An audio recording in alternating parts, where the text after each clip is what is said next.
Welcome to the Humans Outside podcast, where we focus on heading outdoors from our perch in Alaska while hearing from fascinating outside-minded guests. I'm Amy Bouchatz, and since 2017, I've spent at least 20 consecutive minutes outside every single day. On this show, we hear from others who make heading into nature just a part of who they are too. Ready? Here we go. When it comes to heading outside, and okay, fine. When it comes to doing literally anything before 2 p.m., I prefer to have a cup of coffee in my hand. If you've listened to the Humans Outside podcast at all, you already know about how much I love the coffee. And it's not just because it's liquid sunshine, it's also because of the warmth, comfort, and community it brings. Coffee to me is the perfect pairing with an outdoor adventure, a morning around the campfire, or a prep for my favorite, the long run. Or, okay, literally anything. But what's the best way to pair coffee with the outdoors? How do we make coffee when camping or backpacking? Today's guest, Tim Gavel, is going to help us answer some of those questions and more and talk about his own outdoor story. He is the co-owner of Kaladi Brothers Coffee, one of the largest coffee roasting companies in Alaska, with 17 cafes and a mobile coffee truck that magically appears at basically every community event I attend. Tim, welcome to the Humans Outside podcast. Oh, thank you very much. Appreciate it. So we start these episodes just imagining ourselves in our guest's favorite outdoor space, hanging out and chatting. I prefer to imagine myself with a cup of coffee in this imaginary world, but where are we with you today? Well, it always starts with the coffee, and it doesn't matter, like you said, it doesn't matter if it's outdoors, indoors, going for a long run or bike. I have to have the coffee first. But up in the Clearwater Mountains off of the Denali Highway is a very, very special place to get out to, and particularly in the fall because you get all the colors, and it's cold in the morning, and so when you get up, there's frost, and there's nothing better, even if I didn't do my best in making the coffee. It's just the best to have that warm cup of coffee, and looking out over as the sun comes up and it starts to get light enough to start to see things. Back there, it's just a really special place. Yeah. Oh man, so beautiful. And I can absolutely imagine myself there. There's just something about that cool, crisp air and crawling out of your tent and just that moment, and then just sitting there and watching all of that unfold is just one of the most peaceful, meditative, rejuvenating, inspiring, all the words. Right. It just grounds you and it puts you in the moment, and you're not thinking about other things, and you're just listening and you're hearing what's going on. And we've had certain situations where we've been able to hear a bull moose calling cows, and it's just, you don't get that often. And to be up there and pretty much nobody around, and with mountains on both sides of you, and you just hear that going on, it's special. Yeah, absolutely. Well, I can't wait to talk to you about my favorite subject, as we've already mentioned, the coffee. But first, we want to hear about you and your outdoor story. So tell us, how do you like to get outside? What's your favorite thing? I think my favorite thing is it's hiking. Whether it's hiking back to go fish some creek, or if it's hiking to go hunting, it's just getting out and walking for a while, and just being in and taking in the smells. And I just love being out in the early fall, or anytime in the fall, and just being present back there. So just putting some miles on your feet, it's hard. It sometimes it's challenging, but it's always satisfying. So, yeah. I think there's something like about the challenge that is linked to how satisfying it is. Because you could sit outside and smell all those things, right? And have that moment. But the fact that you're not just moving, but challenging yourself in the way you move is just such a strong part of that. Exactly. And there's a lot of stuff out there too. Like you're you're paying attention. Yeah. And I don't know. I just feel like when in your day-to-day life, you just go through it so fast and things happen that you're just not, all your senses aren't kicking in. But after a few hours of being out there, you really start to hear things. You really start to just notice things that you may not just being in town walking around, you know? Yeah, absolutely. I recently had hip surgery, and so my definitions of what's challenging outside has shifted. Um, for me, a few months ago, I would have said, going for a really long run, that's a big challenge, or running up a mountain, that's a challenge. And now my challenge is, navigating a 1 mile walk in the woods with my crutches, right? Like it's Oh. but that's really driven home for me, this idea that a challenge is personal. It's not about what someone else does. It's about what you're doing Right. in that moment. So it's been such a good reminder of that. So what compels you to get outside? What and how do you inspire yourself to keep on doing it when the weather's bad or that fabulous Alaska darkness creeps in? Right. Right. I think it's a peace of mind. Mhm. It's that place away, and it doesn't matter. Like I said, if it's winter, we do a lot of hiking out to a cabin my wife owns, and we hike out there. It's been in her family for 50 years, and it's hard and it's challenging, and it's been some of the hardest hikes I've ever been on due to the snow conditions. But but it everything, all your daily stresses just melt away, maybe through the pain of accomplishing it and getting there. But it's a release, and Yeah. it always happens. I never have an experience where I go out and I go, oh man, that wasn't. I wish I didn't do that. Right. um, Yeah.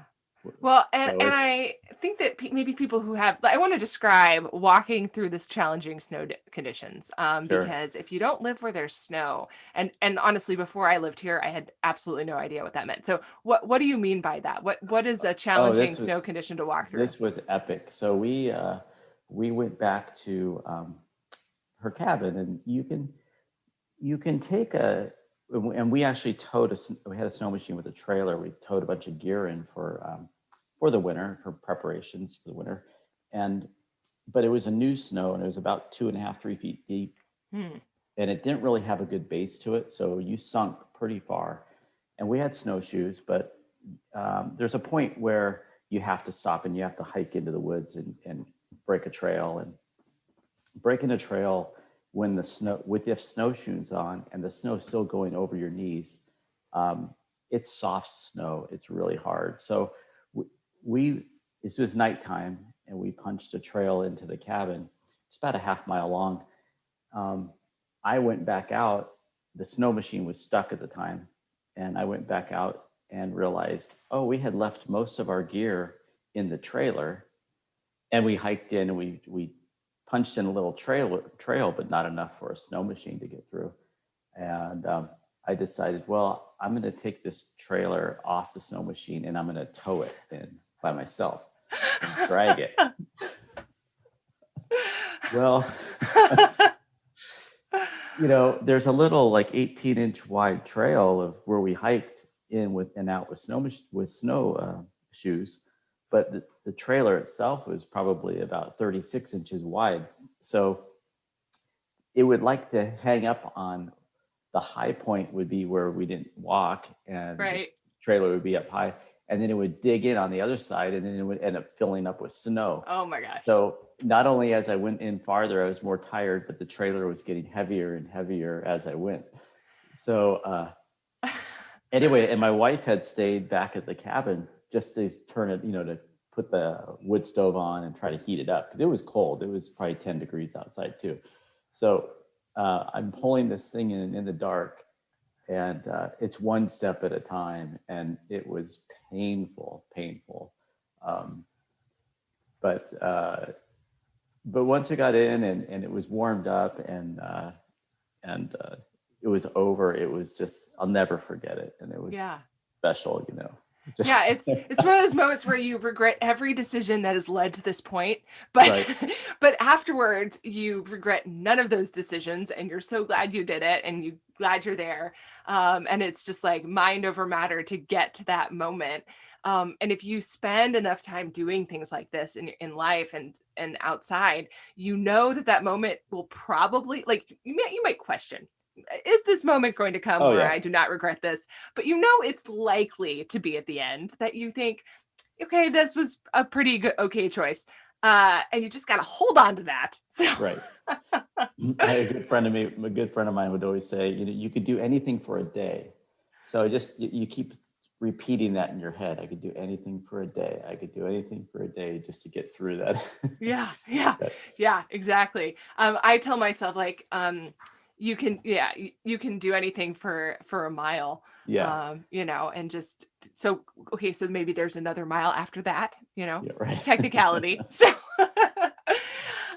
and then you can do anything for a day. That's so true too. Like, especially when I'm faced with flying across country with my kids, I think you can literally do anything for a day. This does not have to happen again tomorrow. Just Right. get through today. It's such a strong mindset to carry, and takes practice. So, like many Alaskans, you're not actually originally from here, but also, like many Alaskans, you came here and then you just couldn't peel yourself away. Right. Yeah. So, like, very normal story, right? Right.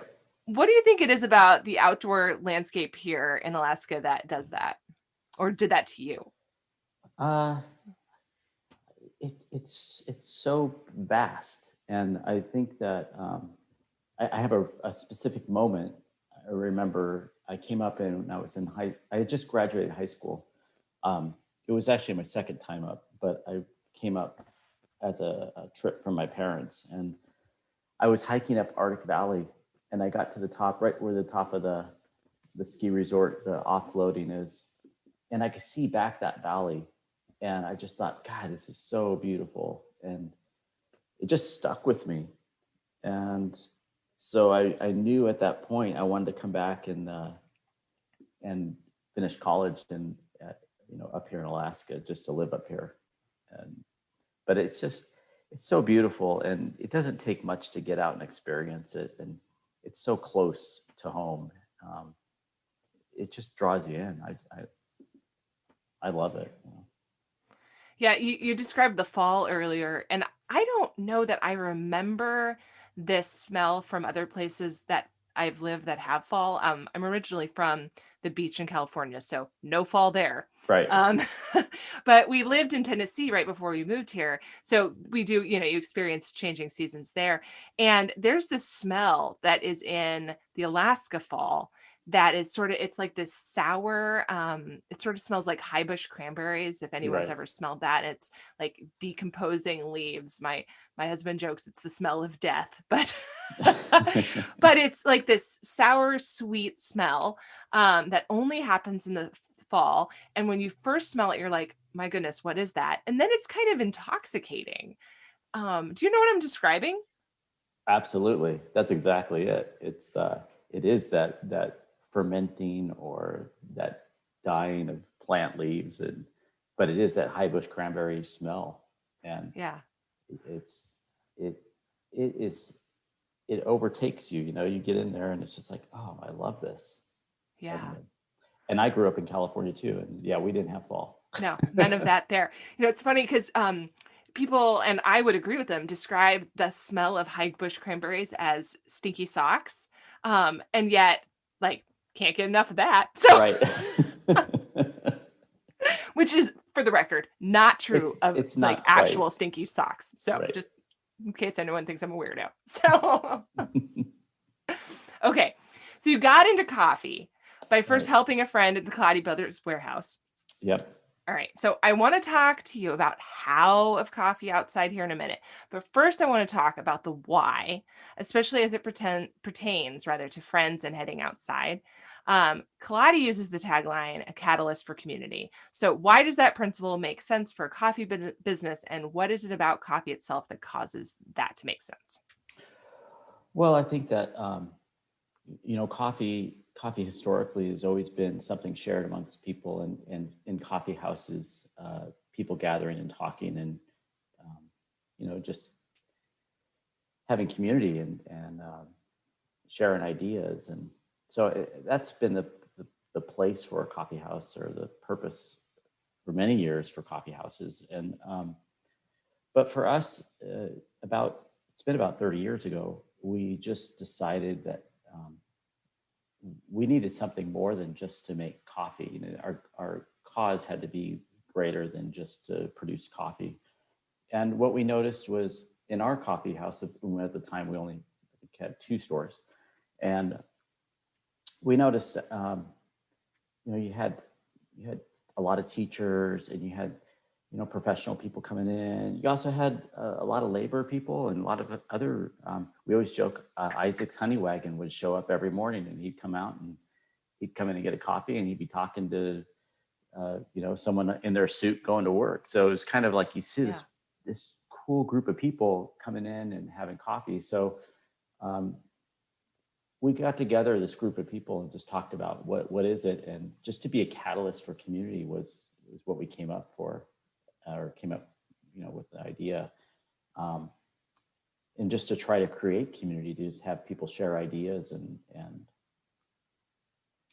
just come together, and look at each other and say, like, yeah, we're different, but we're the same, and we share the same thoughts. And I don't know, it's well, especially cool in this place, day and age, it's like, the thing I like about this is it's not unlike the spending time outside. Like, we can all agree that spending time outside is awesome. And there's so much to disagree on, or there's so much that we've found to disagree on. It's almost like we're hunting for it now. But when you get outside, we can all agree, mountains, awesome. Leaves, fantastic. And have that community there. And then the way that, having it's almost like a ceremony. I'm blanking on the word I want to use, but just sort of this practice of, gathering around something that you enjoy in a place that, it's that third place concept, right? And then that's another thing that we can agree on and sort of build a community around. Right. Yeah, it's been great. And we've revisited, is this still important? Is this still something that we as a company now, 300 people, is this still something we really are behind? Is this how we feel? And overwhelming, it is. Everyone still wants that catalyst for community. That's that place. Yeah. And I mentioned your coffee truck earlier. What I did not mention was that it gives me the coffee for free, which let me just say how much I appreciate that. So yeah, that's been a great, that truck. We had a van where we used to throw a cart in the back, and then we had a trailer that we would pull behind that was kind of already set up inside, that we just had to open it up and turn the generator on. And then we went to this truck, and the truck's been great. And it's a 1966 Chevy step van, and it's pretty cool. And yeah, we take that around to events and whatever we can, schools and whatever, and it's just a giveaway. It's so great. And for those non-Alaskans listening, things happen here when it's cold outside, and a hot cup of whatever is really welcome. And so, and even in the summer, so it's definitely been awesome to see you guys out there, and awesome to just such a huge benefit for me and my friends. And thank you. We love it. Don't stop. Pleasure. We won't. Great. So now the part we've all been waiting for, where we get practical about coffee outside, which I'm understand you to be an expert on. So before anything else, tell us, how do you drink your coffee outside? What's your favorite way to brew and consume? What do you do? Absolutely. My favorite is a AeroPress. It's my jet boil, and to heat up my water, and it's an AeroPress. And an AeroPress is basically a plastic cylinder that you can put a filter in the bottom. You fill up coffee to a certain point, you fill up water to another point, You let it steep for, just a short period of time. And then you actually press, kind of like a French press. You press your water through your coffee. It's fairly quick. It can't break for the most part. You got to really try to break it if you broke it. And it's just packable. You just throw it in wherever you're going and you can go. It's easy. And it actually produces pretty darn good coffee. We have a lot of listeners who are working on being outdoorsy, but maybe don't feel like they're complete pros yet. And let's be honest, we're all learning. What's the easiest way you recommend for doing the coffee thing when let's start with a traditional campground car camping, and maybe this is like a new realm to you? Sure. I think the Melita pour over. So that's just like the little cone filter. Okay. And if you could bring your coffee ground if you want. Of course, in the whole coffee world, you don't really want to grind your coffee too far before you brew it. But, when you're camping, and it's still going to taste great, because when you wake up in the morning, that's the thing you want, and it's going to be awesome. So if you pre-grind it, it makes it a lot easier. Otherwise, you have to bring like a little hand grinder, unless you have power somewhere, but a little hand grinder. But a Melita drip filter cone is just a cone. You have a filter in it, you put your coffee in it, and then you just pour your hot water over the top, and it pours right into your cup. Super simple, works really well. And it's the only downside is it's a 1 cup at a time typically. That is my downside to that. Yeah. I'm not going to lie to you. So. Yeah, that's and I've played with things before. So it's like I went on a motorcycle ride up to Prudhoe Bay, and I had 4 guys, and of course everyone looks at me as like, oh, well, there's the coffee guy. He's going to make coffee in the morning. So, or whenever we stopped along the road for a coffee break. But I'd use my AeroPress. I would press it. I would add water to it to dilute it a little bit amongst us, because the AeroPress can create kind of a concentrated, almost an espresso type coffee. So you can split it up and make more of an Americano out of it. I played around with pouring it in slowly and just letting it drip through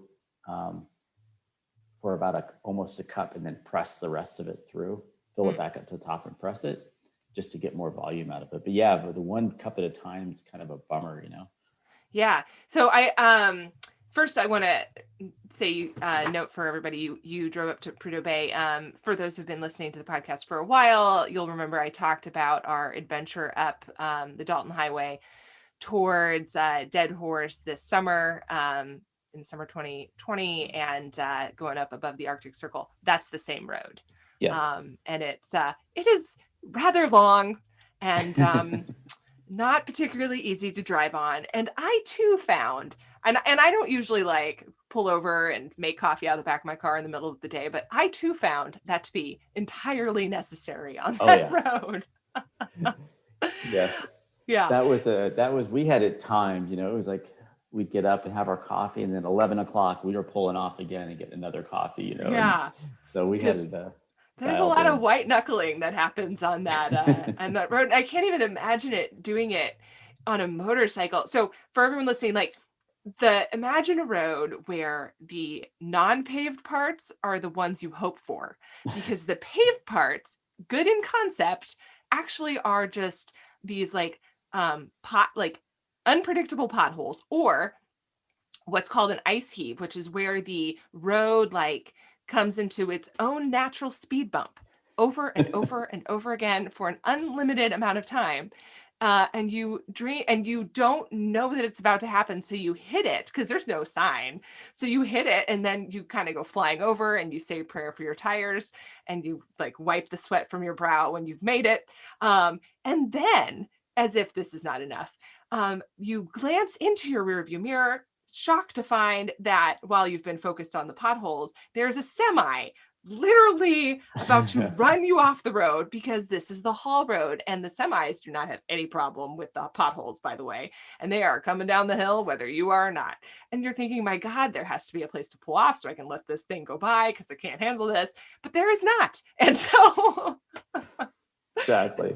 Yes, this You is definitely had to have your head on a swivel. Yeah, oh my God. Driving that road. We only made it to Coldfoot. We didn't go the whole way because after a day of, a day out of that, I was like, okay, I've seen enough of that. Thanks. And the thing to do, of course, when you get to Prudhoe Bay is to, if there's a tourist, is to, hire the tour company so that you can go in the Arctic Ocean, because there's no private or public rather access to that without the tour company, because it goes through the oil field. Anyway, that's not running in 2020. And so we were like, you know what, like, gonna go up there and tap the sign. No, thanks. Let's enjoy our day here in the Coldfoot area and then enjoy the drive back. So that's a road. It is a road, that's for sure. But I completely hear you. And then the other thing you said I want to touch back on is back to the coffee, is the AeroPress, because my complaint about the AeroPress is that it is very, very dark compared to what I usually drink. I'm a person who drinks an incredible amount of very weak coffee. I'm like, my coffee habit would be shocking and not looked upon with pride by you. So because I just I have a very nice coffee machine, a Breville coffee machine that I can set the darkness level on, and I have that sucker at 1. Yeah. And then I drink a lot of it. So it's a ceremony that I enjoy. But the AeroPress is just too dark for me. So I never even thought about making it and then like cutting it with hot water. Yeah, exactly. Yummy. That totally makes so much sense. Cool. And okay, so but there are the other methods, like you mentioned earlier, like Avita, or some of these decent freeze drieds that are out there now too. If you're getting out, that's so convenient, especially if you're packing. You don't want to. Right. AeroPress isn't that heavy, but it does take up some space. And if you're packing a backpack, which I did this year with my wife, we went hiking up in the Peters Hills, and it takes up space. Yeah. So what do you use when you go backpacking? I do bring the AeroPress. It's a devotion. It is. And I just want to figure out to do better and better and dial it in more and more. But I don't know. I like it. It sounds like you're the right guy to have the job you have. So right.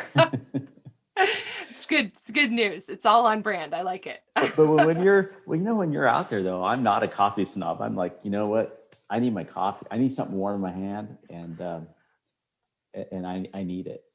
I'm definitely not getting picky. Absolutely. So we already sort of touched on this, but making a lot of coffee is, other than so do you ever French press? Do you ever do the mobile French press to, amp up your volume? Yeah. I haven't really camping because I'm always afraid of the glass portion of the French press. And I know they have some that aren't glass now, but years ago when before AeroPress were around, we would bring French press, at least a car camping. And, but I was always afraid of breaking it and then not having anything. Yeah. No, danger. Exactly. So, okay. And you just mentioned instant coffee. So I want to talk about that because there's several different kinds. And especially for the people who are listening to this and may not have experimented with this before, I want to make sure we differentiate between instant coffee and something like Via. And then I want to talk about what in the realm of that continuum is the best, tastiest, best cup of coffee option. So what's the difference between instant coffee and Via? Well, I think I'm thinking sure like in the Folgers jar, right? Like, right. Like what's in the crappy, pardon? Yeah, like your church kitchen, like no, flavor crystals or whatever it used to be. Yes, yeah. Right. Well, I think Starbucks definitely took it up a notch a while ago by creating the Via, and it's freeze dried coffee. It has a more of a coffee flavor to it and then maybe your Folgers. It's better hands down. And there's been some real good efforts to try to take, decent coffee and freeze dry it, and then be able to reproduce it by adding water.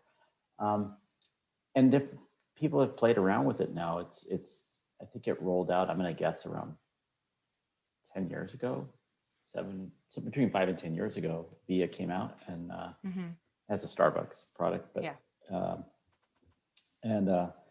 but other people have played with it, and we actually sent some coffee off a while ago to have freeze dried to try it out. It came back pretty good, but we didn't pursue it at the time. So,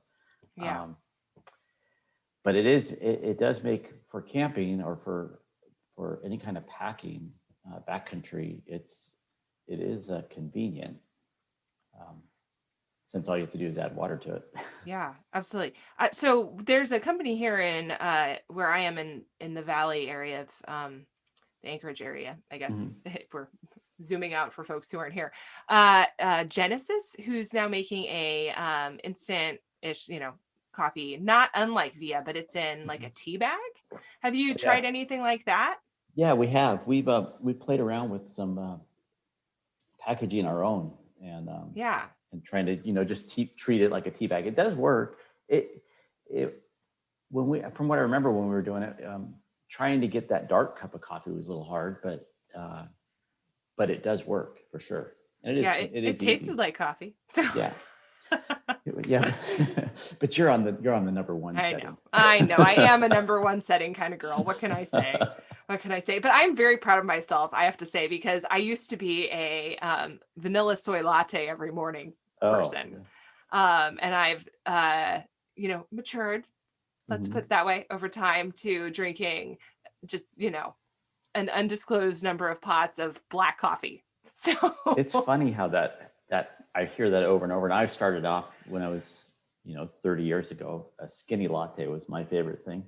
Yeah. And now it's, for the past probably 20 years, it's been a sludge cup. So it's like, who are we? Our former selves would be so dismayed. So,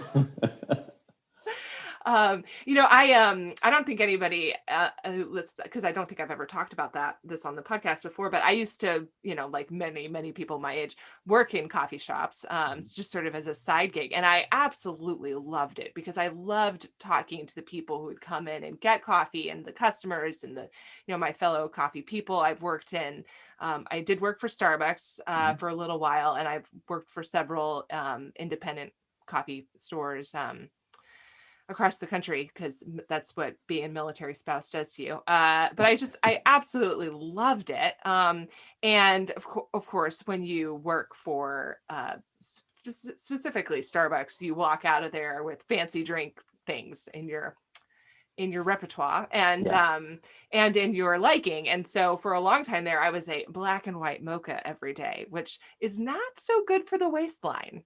So yeah, it was my morning habit. Shockingly, when I stopped doing that, I lost some weight.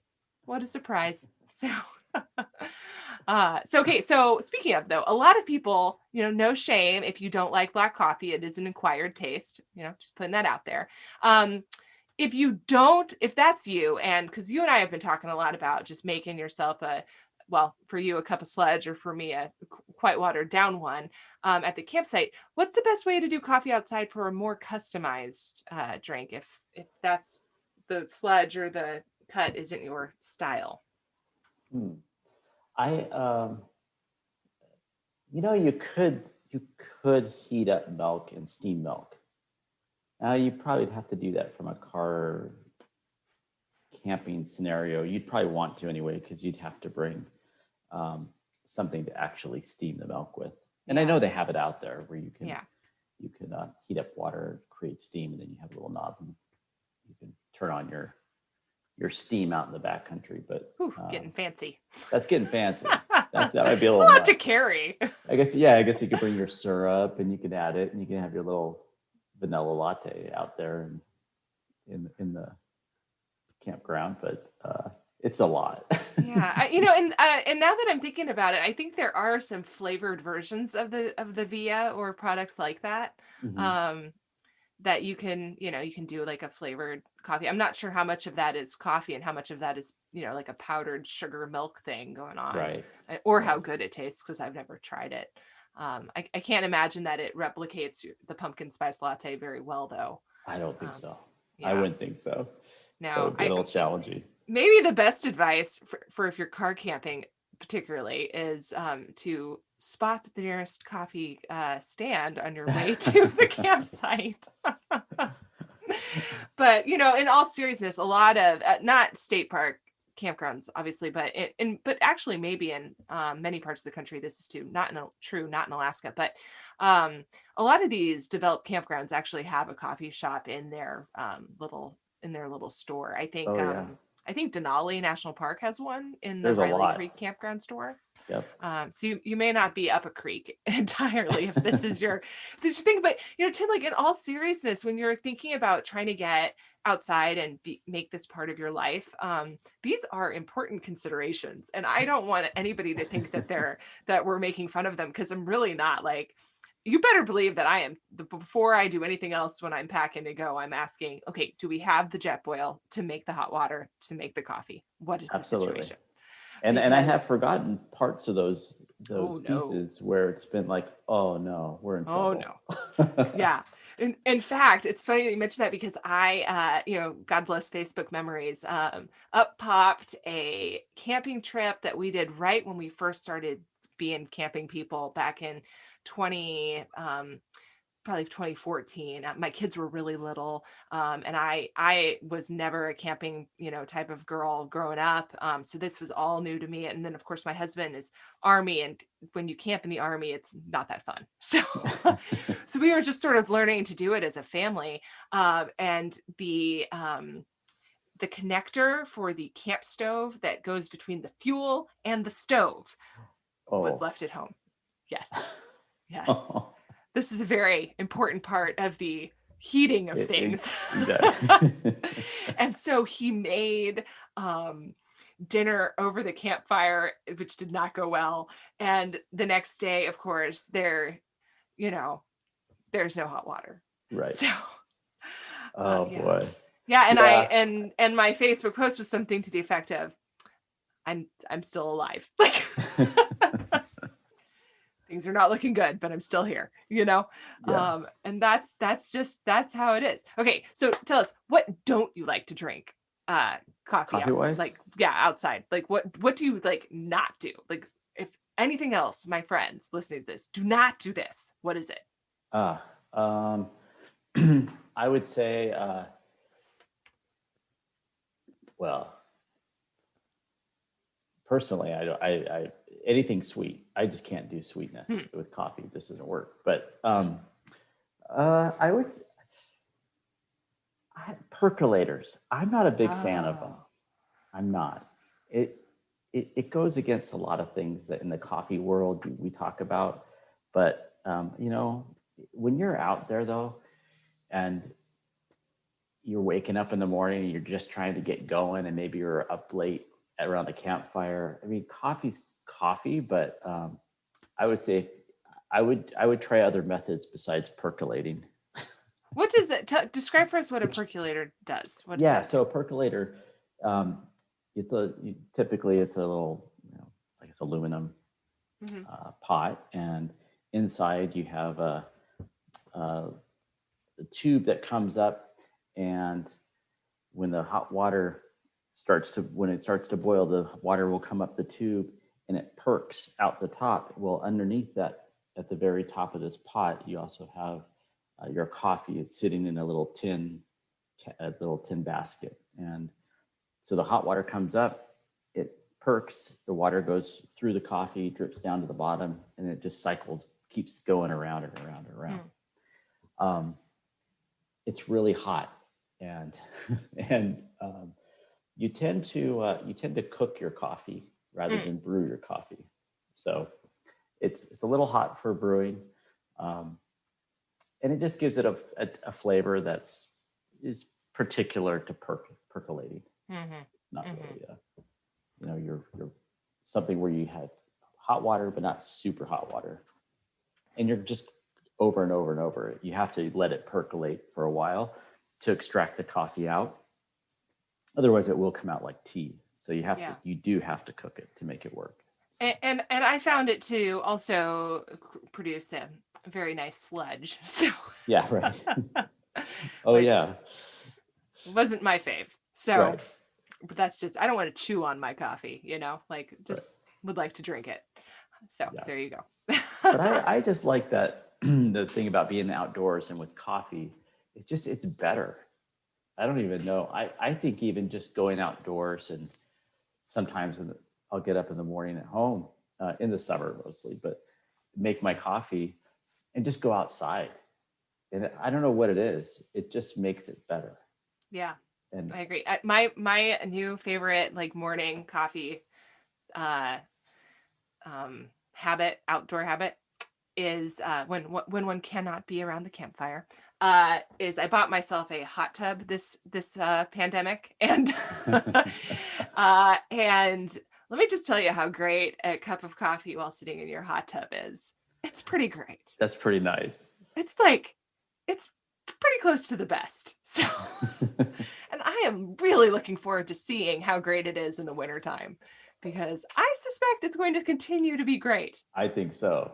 I'm pretty stoked about that. Hot tub in the winter is pretty nice. Oh yeah. I'm fully Alaskan now. I have a hot tub. I've checked all of the boxes. So there you go. All right. Now, I think as everyone can hear, I could talk about coffee for the rest of our lives. Right. But that's not what we have time for. So the podcast must end eventually. Therefore, we are now at the part where we talk about just some leftovers, the things I like to know from the guests, Sure. You being no exception. So my first thing I like to know about is, what is your favorite outdoor gear? Not necessarily your most essential, because we'll talk about that in a second, but just something that you love. My sandals. What kind? They are the Chacos. Okay. All right. Love a Chaco. And where you can tighten them up and you can walk. You can just go in the water if you want to wade in the water. You can go climb over rocks or whatever. So you can take them to Hawaii, or you can take them to camping somewhere in Alaska. They work any place. Yeah. Yeah. I love those. I have a friend, actually, she's been on the podcast before. Her name's Kate Arnold, for anyone who wants to go back and check out her episode, who forgot her boots and climbed a mountain in Denali National Park in Chacos, snowfields included. Oh my gosh. Impressive or ridiculous? You decide. So. Yeah. There you go. But you know what? She lived to tell about it, and her feet are no worse for wear. So we're gonna go with impressive. Anyway, most essential. What's your most essential outdoor gear? I have a Mountain Hardwear packable raincoat. Yes. It gets small. It can keep you warm if you're cold. It'll keep you somewhat dry if it's raining hard, but all around it works really well. Yeah. And the things that work are the things that are are the most, always the best for you. Mountain Hardwear, their stuff just really fits me well, which is the importance of that is not to be underestimated. And so I have multiple jackets and even a pair of pants that are like sleeping bags from them. The pants, we call them. And they're great, and man, they just make some stuff that I don't know if they fit everybody great, but they fit me great. So I hear that. Okay. Finally, if you close your eyes and just your best outdoor moment ever, just think about that. Where are you? What are you doing? Okay. As I mentioned earlier, I'm up. It's up this creek called Windy Creek in the Clearwater Mountains off of the Denali Highway, and there's no motor vehicles permitted. So you have to hike in or ride your bicycle in. And I went with my son, our first kind of camping, hunting experience together. He was a little nervous about doing it. And we went in. The first night we set up camp, and we're about almost 10 miles away from the truck. We have our bicycles and we set our tent up. He went to sleep and I sat there, and with my spotting scope, spotted 5 grizzly bears around our tent, around our camp.